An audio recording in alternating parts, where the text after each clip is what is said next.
were constantly offering peace and on terms favorable to Britain. They didn't want any colonies. They didn't want the British Navy. They just wanted to end this war. And the reason it continued was because Churchill, who was under the control of the Zionist banksters, insisted on continuing it.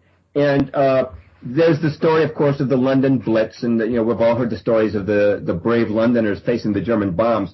So who bombed who first? I'm going to give you some quotes from the British on this, okay? The first is from J.M. Spate, Principal Secretary to the RAF. Quote, Hitler only undertook the bombing of British civilian targets reluctantly 3 months after the RAF had commenced bombing German civilian targets. Hitler would have been willing at any time to stop the slaughter. Hitler was genuinely anxious to reach with Britain an agreement confining the action of aircraft to battle zones, unquote, J.M. Spate. The second quote I'll give you on this is from Dennis Richards in his book, The Royal Air Force, 1939 to 1945, published by Her Majesty's Stationery Office. Quote, the primary purpose of these raids was to goad the Germans into undertaking reprisal raids of a similar character on Britain. Such raids would arouse intense indignation in Britain against Germany and so create a war psychosis without which it would be impossible to carry on a modern war, unquote. Very interesting. Sounds a little bit like what they're doing now with ISIS and the so-called war on terror.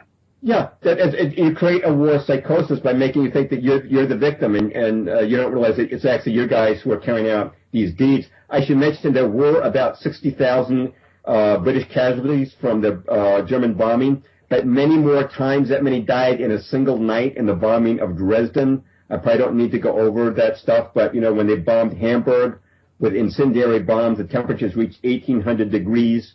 The winds were 150 miles an hour, and even the asphalt melted, and they say that children running down the street actually seemed to burst into flaming torches. This is all a contravention of the Geneva Convention. So you want to talk about it had no military purpose either. It was pure, sadistic torture of civilians.